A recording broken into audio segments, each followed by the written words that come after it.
And so what I try to really teach people is that, look, work to accumulate, but don't spend what you accumulate. What you need to do is take that accumulated asset and create income, and that income off of that accumulated asset, use that to play with. Use that that way it's a perpetual stream of cash, because once money's spent, it's gone.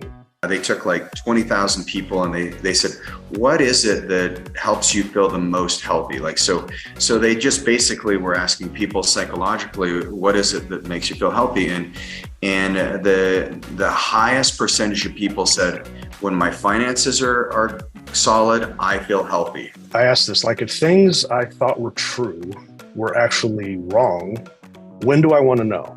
That's kind of crazy, because we walk around so often feeling like we have everything figured out because we feel okay. We feel good. The market did well, right? I feel good. But what if that paradigm is wrong?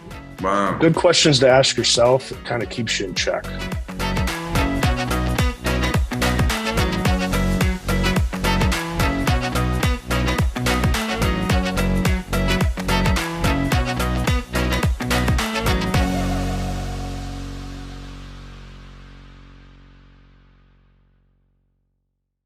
Hey, welcome everybody to Unreasonable Health. This is the podcast that helps you look, feel, and perform your best at any age. And I bring you some of the world's leading experts in a variety of topics, from biohacking, labs. We bring regenerative medicine experts on, and we also bring people from the financial world. And today I've got one of my friends who is one of the leading experts in the financial industry. And his name is Brian Skrobonja. And Brian is somebody who has he's a chartered financial consultant and a certified private wealth advisor with over 30 years of professional experience. He's passionate about educating his audience by writing books, producing a podcast, which I've been on. And so make sure you guys jump on that podcast. It's called the Common Sense Financial Podcast. He's also writes blogs, speaks on topics related to wealth creation, preservation, and utilization. He's the author of 3 books, Common Sense, Generational Planning, and Retirement Planning, and is the host of the podcast I mentioned, which also is the Forbes Top 10 podcast by financial advisors. So he's been awarded as a Future 50 company and the best in business by St. Louis Small Business Monthly, publication which named Brian among the best wealth managers in St. Louis, and is a regular contributor for Kiplinger magazine. So Brian, it's so good to have you on the show. Hey, Reagan, I appreciate the opportunity and look forward to the conversation. Yeah, I think what you're doing is, it's phenomenal, because you and I are in Strategic Coach together, and, it's a group of people who, think outside of the box. And if I look at what you're doing in the financial world, there's so many parallels to the world of health. But what would you say, some of the financial habits that you see your clients who are really successful, just like I see my clients who, they have healthy habits, but what are some financial habits that make people successful? Yeah, that's a great question. And I think, like you said already, there's a lot of parallels with health. And so when it begins with money and success, I think it really starts with how you think about things and the mindset. Just to share a story, when I was growing up, my dad's from Croatia, hence my crazy last name. And he wound his way into St. Louis, met my mom. They got married, had kids, and here we are. So he was always very entrepreneurial, driven, and had tremendous work ethic. But one thing that always sticks with me and is kind of the genesis of my personal financial journey, is that when I was a kid, he would say to me, like, hey, with your expensive tastes and habits, you better find yourself a good job. And, I didn't have any idea what that meant at that time, And so when I was introduced to this business, I didn't set out to be in the financial business, but that's where I was introduced to and was very intrigued by it. It started on the insurance side, then kind of flipped over to the investment side, and didn't like either one of those because it was more sales oriented. And so I discovered that financial planning was really what I was trying to do for people. And so as my business was being built, I excelled in the business. My income went up in the business. My lifestyle increased in the business. And so it was a little bit of early on kind of keeping up with the Jones type stuff happening there. And what I realized was, man, to sustain my lifestyle, I have to keep working really, really hard, and I have good work ethic. I'm never afraid to work. But I didn't want to, I just figured there's got to be a better way here, instead of just working hard, creating money and then spending it. Like, it's like just shoving coal into the furnace all the time. And so I realized it was like an epiphany that occurred that, you know what, I need to create a system for myself that creates reoccurring revenue, passive income, something that if I don't show up to work, it's still coming, right? It's still flowing in. And so I share that story just to say this is that the mindset about what you're trying to do, it really starts with understanding that you're looking for passive income, right? That's the foundation for everything that we're trying to solve for. And then the habits just follow, everybody's goals along the way are going to be a little bit different. So the habits related to that really starts with the right mindset. Man. Well, and I think that goes with health too. And yes, for those of you who, if you don't believe that Brian has an insane work ethic, I've worked with Brian for over a year, and he is a dude that is relentlessly focused on having high integrity and getting the job done. So I can vouch for you in there. But on this passive income side, it's kind of like with nutrition. Once you make up your mind and you choose, I don't need the dessert. I could get the protein I need. I'm going to eat organic food. Once you make the decision, then it's done. And it's same with exercise. The moment I decided, this was decades ago, that I'm going to exercise every day and not miss a day, it was like just in. And it was like, so that's like passive health in my mind, is when you put in the right habits. But what is passive income? What's some examples of it? Well, passive income essentially is just the ability to have something, an asset per se, that is just creating cash flow. So you're, it's kind of like the Warren Buffett saying, right? Is you got to be able to generate money in your sleep. Most people trade time for money. They work, they do something, and they get paid. They work and they do something, they get paid. So we all have a finite amount of time. There's only 24 hours in a day. So even if you're phenomenally good at what you do, you only can do so much in a day. And so you're capped. You have limitations on what you're capable of doing. You either have to keep duplicating yourself, which is of course something that we can do, or you have to figure out a way to create more of an evergreen system to where you don't have to show up to do it. And so that's really what passive income is about and that's from a business perspective. For somebody that's not in business, there are syndicated ways of doing that. And we won't get into necessarily that because it goes into the weeds, but you have passive ways of being able to have other people doing things for you to create passive income. So there's opportunity on both sides of the fence, entrepreneur or W-2, to create those ongoing streams of income. Yeah, it's almost like, we've all been, at least like the advice your dad gave you, is you're going to have to get a good job in order to keep up with the lifestyle that you want, because you like nice things. And we forget that money can work two ways. We can trade our time for money, which is what, I don't know what the stats, is it like 80% of Americans do that? Or do you know what the stat? I don't have a stat for that, no. But it's the disproportionately higher amount of Americans that do that than actually need to. But the way that the free market system works, it creates this beautiful opportunity where you can find other investment vehicles, so that by saving up a little money, by my dad always taught me never spend more than what you make. And even before I'd buy something, I wanted to buy this this 4-wheeler when I was 13 years old, and it was $2,000. This Yamaha Blaster is yellow. Like, I was so stoked. And I was like, I found the machine I want. And my dad's like, great. As soon as you have $4,000, you can buy it. And I was like, well, wait, it's $2,000. He's like, no, you need to have twice. That's a toy. And so he's like, you need to have twice the amount of money in your savings. And so I worked like crazy that summer. And I remember that fall going into the dealership and buying it. It was like the best purchase of my life. And actually, my dad still has that 4-wheeler. It's cool. It's like 35 years old.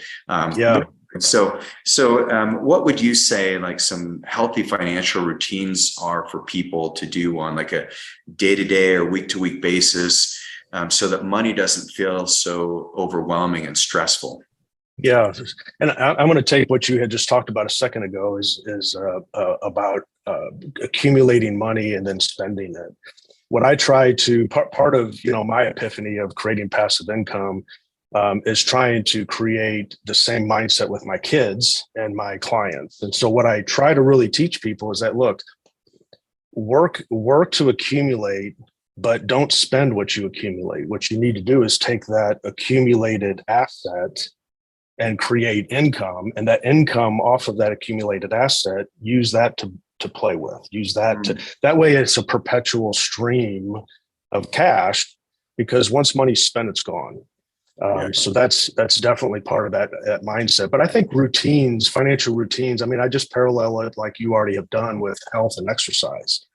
We all have this vision of what we want our future self to look like, right? And so we just work backwards from that and create a journey for ourselves, setting milestones. And so, for a lot of people, retirement is that ultimate milestone, whatever time and point in time that is. But breaking that down into chunks, I mean, that's a big, audacious goal there in the future, right? And most people don't even know how to even quantify that. So if we can break it down into just good strategies, good daily habits, the right mindset, and working towards that, that's really what we focus on. So, we start when we're talking with folks with Dan Sullivan's R Factor question. If we were sitting here 3 years from today, what has to have happened over that 3-year period for you to feel like it's been successful? And so those are little milestones along that journey towards that financial freedom of retirement, whatever, however you want to define that. So the biggest problem that people have is making that a reality, right? Because we're so, just like, and again, just like with the health industry, there's so many half truths.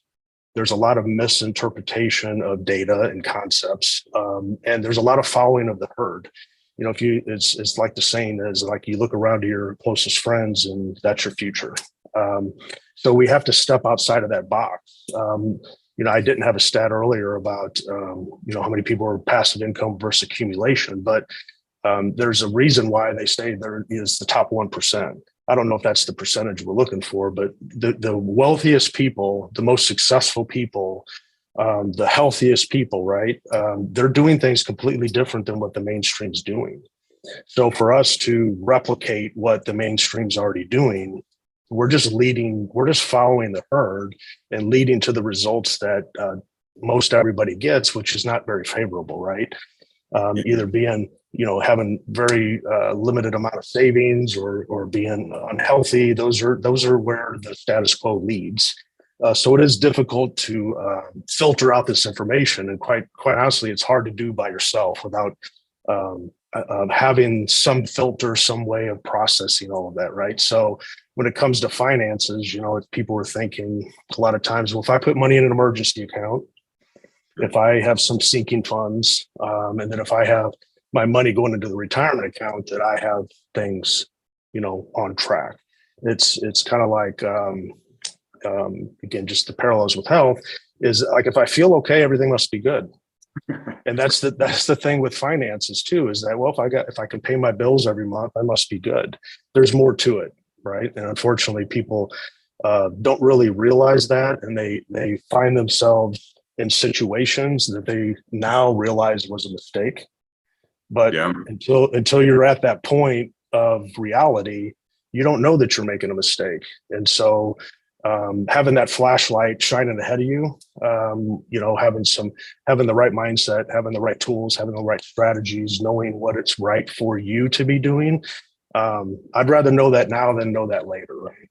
Yeah, I think that's brilliant, because there was a study that was published where they looked at all of the people. They took like 20,000 people, and they said, what is it that helps you feel the most healthy? Like, so they just basically were asking people psychologically, what is it that makes you feel healthy? And the highest percentage of people said, when my finances are solid, I feel healthy. So your financial health, and actually, when you look at the chronic diseases in people, the worse off they are financially, you typically see more and more chronic disease show up. So I think having you on is really critical, because I think you hit one of the best points that I've ever heard someone in the financial industry is you need to shine that light out into the future, because just feeling good, being able to pay your bills, man, I have an emergency account, but it's like, what do you want to do if you're going to live to be like 120? Like, you're going to need a whole different financial plan to get there.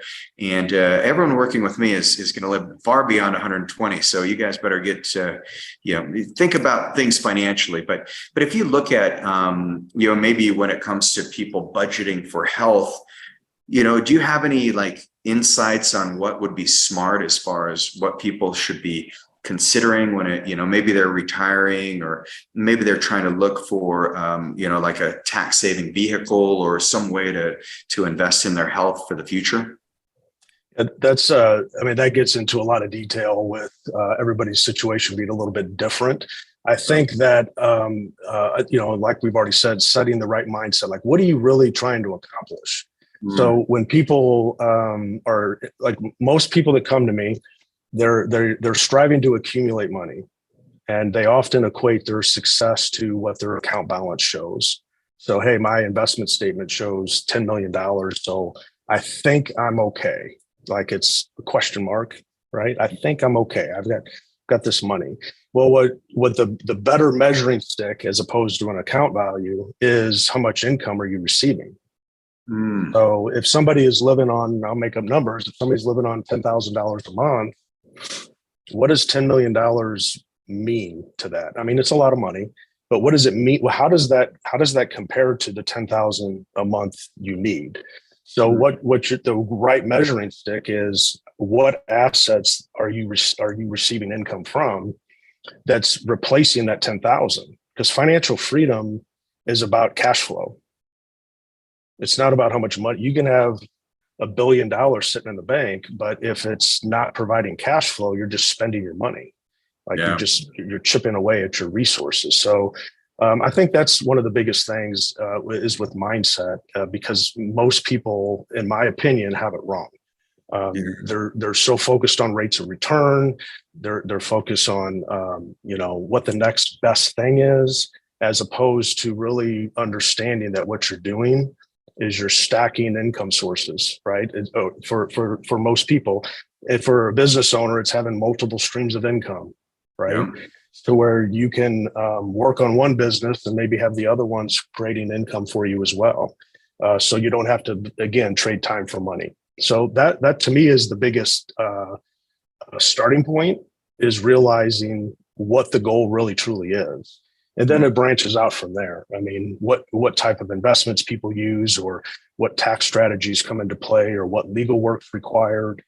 All of that pertains to the unique individual, what their specific situation is. But yeah, there's some boxes to check there, with what investments to have, what tax strategy that you should have, what insurance coverages and estate planning, legal documents.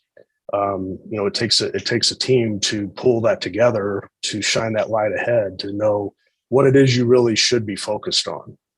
Man, here's a question. Here's a question. I ask this question myself all the time, and I don't know who coined this offhand, but I ask this, like, if things I thought were true were actually wrong, when do I want to know? Oh, that's great. Yeah. And so that's kind of crazy, because we walk around so often feeling like we have everything figured out, because we feel okay. We feel good. Yeah. Right. Our health's good. Checking account's good. Market did well. Right. I feel good. But what if that paradigm is wrong? So anyway, wow. Good questions to ask yourself. It kind of keeps you in check. Yeah, if things are going wrong, when do you want to know? It's like, depends on what that thing is. Right, exactly. Yeah. But really in the financial arena, that's so important, because so many people get crippled by it. I think the number one cause of bankruptcy in people over 60 is medical expenses. And it may be the number one cause of bankruptcy in the United States is medical expenses. And so, so what are some things that you do to help your clients manage financial stress, or what do you do personally when the markets are all over the place, or when people are, worried about their cryptocurrency or whatever it may be? Well, I mean, I've matured in this area personally because I can't say that I have it 100% figured out because, emotions, you can't always control that, right? I'm pretty tough on myself, so I tend to fight myself a lot with that. So I'm not a psychiatrist by any stretch of the imagination, but I consider what Dan Sullivan talks about. I go back to his thinking a lot because it just makes a ton of sense. Is just trying to avoid living in the gap. When markets are good, people tend to feel good. When markets are bad, people lose all sense of what they know is true, which is the markets go up and down. So it's always the idea that this time it's different, right? This time it's different. We need to do something. I don't have a lot of that with my clients, but we do experience that with people that call us, because when the markets go down, our phone rings more than when the market's up. So, but it is just with clients, it's just about, checking in with clients on a very routine basis to kind of take their temperature and see what's on their mind, what's stressing them, helping to understand what they're experiencing or dealing with, and then reminding them of, hey, remember, we're looking towards the future and you need to continue to have those conversations with your future self. What would your future self be saying to your current self? And then make adjustments. You never have it, it's just like health again, like you can't work out really well for a year, get really in shape, be optimal with all your markers, and then stop. Right. It's an ongoing process. Your financial planning is not just getting a trust, throwing some money in a retirement account, and thinking you've got it done so you don't have to worry about it anymore. Financial planning is ongoing. It never, ever stops. It's tweaks and measuring and tweaks and measuring that. And I think that, as long as we can look back over time, I always try to look back when I'm feeling stressed. I'll tend to look back about 2 years and try to remember what things were like 2 years ago and say, okay, has there been progress? Now, if there hasn't been, that could be potentially a problem, right? But that's what keeps me in check, is that, hey, I've made progress. It's just like the market thing, things are going to go ebb and flow, up and down. Markets are going to go up and down. Emotions are going to go up and down. Circumstances are going to change. And just staying consistent with the activities that are going to lead you towards what that ultimate goal really is. Yeah, I love that. I think it's so easy to become reactive in the financial world and in any aspect of life. If things don't, if we don't have control, then we feel like, we get very vulnerable towards that. So do you have any kind of tool? I know you mentioned the gap. And for those of you who don't know what the gap is, it's this concept that Dan Sullivan has where, once you arrive at the goal that you've set, then there's always another goal, and there's always a better version of you, or there's always, once you have what you thought was financial success, you're just going to extend that goal out farther and farther into the horizon. And the gap is that distance between where you are now and where you want to be. And what Dan Sullivan says, and Brian, correct me if I'm misinterpreting it at all, but instead of being stuck on where you want to be and being stuck in what's considered the gap of where you are to where you want to go, look backwards and look at how far you've come. And that's what we call the moving future. So Brian and I do this exercise every 90 days where we look at all the things we've accomplished over the course of 90 days. And then what we're really excited about now, and then where we want to go in the next 90 days. And that's one of the ways you can stay out of the gap. But is there a tool that you help guide your clients with to help them stay out of the gap? Yeah, well, the biggest thing that we use is our gap report. It's our proprietary method that we use. It's a tool that we use. It's a 21-point diagnostic tool that just looks at all the key markers, no different than a lot of the measurements that you would do for clients, just relating to finances. 21 markers that we think are critical for somebody's financial health and well-being. And then we educate clients on those 21 markers to help them see where there's gaps, where there's problems, where there is progress. So there's good that comes out of that. And then there's things that are surface that tells us what needs attention. And so that gap report is an ongoing process to constantly evaluate, no different than taking blood labs and the other things that you would do for clients routinely. Is we always want to see what's under the hood, things that we can't see, things that people aren't emotionally figuring out. So that data just shines a light right there on, hey, this is going really well. These things still need attention.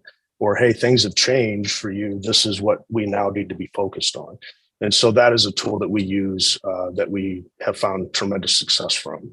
Wow. And so, the real benefits of people doing that gap analysis is then I'd imagine you're showing them where maybe some tax savings could be, where some investment opportunities are, where their liabilities are. Maybe there's, some health insurance vehicle or some life insurance vehicles that would be good for them. Am I on the right track as far as the gap analysis? Yeah, it covers all those different markers. It has to do with cash flow, like how's your cash flowing? Where is your cash coming from? What does your diversification look like? To drill a little bit deeper on that, most people, I always say most because it's not relative to everybody, but most people think that diversification is having a lot of different ETFs or stocks or bonds or mutual funds in their portfolio. And if they have all the boxes checked with, small, medium, large, and international and fixed income, if they got all these boxes checked, that they're diversified. The problem is that there's more to diversification than just public stock market. So even if you're really deep in that vertical, you could have, quantity is not necessarily better, but if you have, 20 different holdings or 50 different holdings that are well diversified within the public market, you're still missing all the private markets, all the fixed assets, all the business opportunity. There's a horizontal diversification as well as vertical. And so we uncover all of that through our process to show them where the gaps are and how they're diversified. So it really shines a light on the risk exposure that they have. Because as we all know, when the market goes down, everything goes down. And we don't want that, right? We want to avoid that. So that non-correlating system and that process is what we're really trying to achieve, where when things are going right, then everything benefits. When things are going wrong, not everything is going down. And there's more to that. That could be a whole nother podcast, but that is the type of thing that it's showing. And then just cash availability, tax efficiency, all of that stuff plays into that as well. Man, yeah, and that's talk about a great tool. And Brian, I mean, if you look at someone who's worked with you, what's it like? And can you maybe share us a success story from your practice? Yeah, I mean, there's a lot of examples there. I think some of the biggest examples is people being able to make transitions. Everybody's journey looks a little bit different. And how they get there, it may be a little bit different when it comes to planning and strategies and what they should be doing. But ultimately, it's that transition over to having that financial freedom, or we can call it time freedom, because you're working to earn a paycheck, which we've already touched on. So you're trading your time for money. And so our goal is to get clients as quickly as possible to get to where their time is back to being their own, where they're not trading their time for money.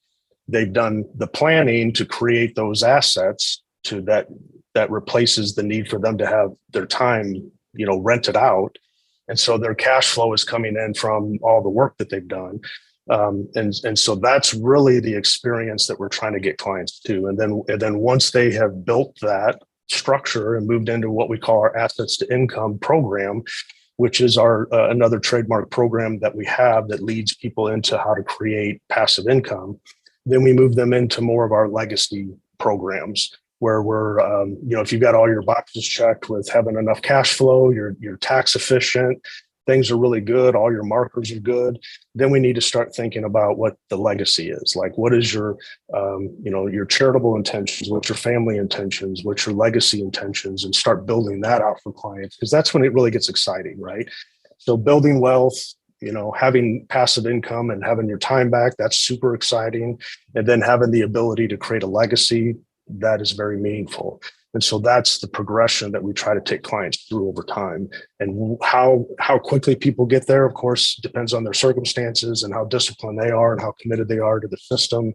But those are the three legs. Man, love it. And just kind of as we think about people are thinking about their future right now. What's somebody that you've helped transition? Like, is it more people transitioning into retirement? People like maybe getting passive income? Have you helped somebody be able to pull out of their business so they're not slave to it anymore? Or what does it look like? Yeah, it's people in transition typically, right? Because I think when people are working, you take an average person that's 30, 40 years old, again, just the average Joe working, like how most people are, they really have their head down. They're working hard. They are trading their time for money. They're trying to save as much as they can. A lot of times they're raising families. Their focus is to get toward that future goal, that future self that they see of being able to retire or what have you. So most people try to figure that stage out on their own. I don't think that's necessarily the best approach because there's some optimization that could happen. But really, when people start raising their head up to say, hey, I've got to make a decision here. Like when there's a decision to be made, I'm going to sell my business, right? Well, a lot of times people, when they get ready to sell a business, they start doing planning a few months before they're going to do that. Well, to do a successful transition, that really requires, sometimes years to set up the proper transition, putting the right people in place, having the right team in place. That takes time. It can't just be done. It shouldn't just be done overnight. Same thing with retirement. When people approach retirement, they lift their head up from their desk and they think, you know what, I've got to make some decisions. Like how they start asking questions like, how does this work? I've got all this money, but I think I'm okay. It goes back to that question mark. I think I'm okay, but maybe I need to get a second opinion on this. And so those are the times when people are reaching out to us saying, hey, I'm getting ready to sell my business. What do I need to do? Or, hey, I'm thinking about retiring.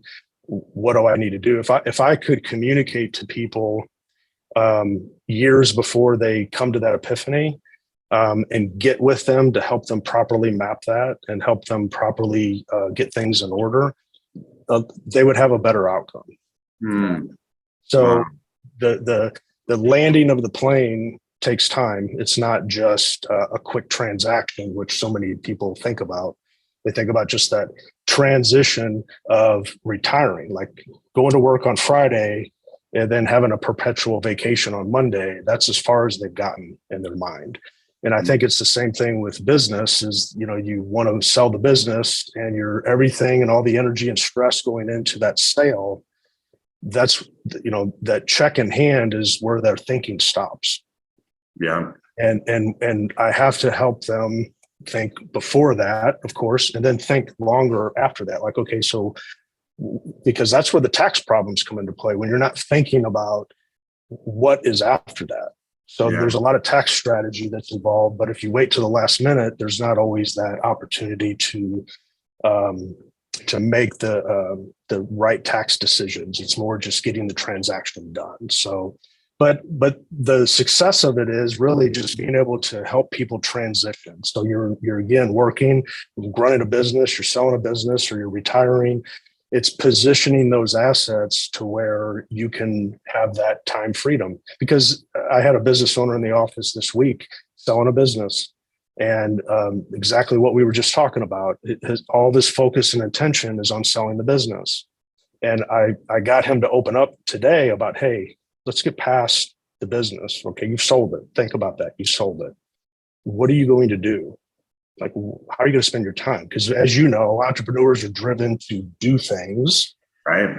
They always want to make things better. They have to stay busy a lot of times. And I was just challenging them like, hey, where are you going to get a lot of tied up energy? What are you going to do with this? Right.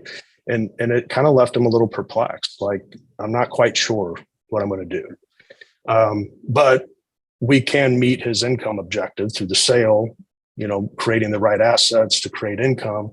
And then he can turn that switch on and off. So when he starts drawing the income, he can, go live his life however he wants. But if he gets into another business or, works for a buddy or whatever he decides to do, he can always turn that spigot off and then, continue to invest in his time to receive his money. So there's a lot of flexibility on how that looks, and everybody's situation is a little bit different. A typical scenario is people just want to do something more meaningful. Right. They've been working, they've been putting a lot of effort into, capitalism and wanted to succeed. And I'm 100% for that. But you do reach a point where like, okay, the measurement's always been money or in my case, income, right? How much passive income we have. But what meaning are we bringing to the world? What meaning are we bringing to our family? What meanings are we bringing to our community, our churches, or whatever? So that is an area that we help people think through and transition into, and helping them really figure out like what is the meaning of what they're trying to do, and then help them with the planning to support that. So anyway, there's a lot to that. There's a lot of different stories that keep coming into my head here, but I don't want to chase rabbits. But I think it's just that idea of, hey, whatever it is that you want, whatever it is you're wanting to spend your time doing, you're going to need income. Yeah. And the solution, the fundamental solution, the core of it is having that passive income.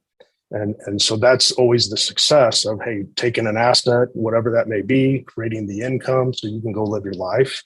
And then what surrounds all that, of course, is the tax planning and estate planning and everything that goes around that. So. Man, that's amazing. And so, Brian, I think, you've been incredibly generous with your time today, and I really appreciate it. You start first with, the gap report. How can people get a hold of that report and take it? Well, the best thing to do is to visit one of my websites, brianskrobonja.com. If you can't spell that, it's Skrobonja, brianskrobonja.com. And on there's a lot of resources, and it'll lead you to a meeting with one of our team members here to help you understand what's involved with the gap report. But that's something that we can definitely offer and walk through that with whoever would like to take advantage of that. Right. And then is the best place to pick up one of your books, Common Sense, Generational Planning or Retirement Planning? Is that like on Amazon, or is there a better place for people to purchase the book? Yeah, the books are all on Amazon or wherever you would purchase a book. It's out there pretty much everywhere. Same with the podcast, Spotify, Apple Podcasts, everywhere. So that stuff, just Google my name and you'll find me. Awesome. Well, Brian, I really appreciate your time today. And for everybody who enjoyed this as much as I did, make sure you share it with somebody who you care about, who you love. I think the earlier that people can get their mind wrapped around their financial future, the better. And so share this with your kids. For those of you who are in a transition, there's no one better than Brian to help you walk through that and create a strategy and plan to help you find your financial freedom. Brian, thanks again for being on today. Really appreciate you. Hey, Reagan, thanks for having me on. I always enjoy talking with you. It's great. You got it.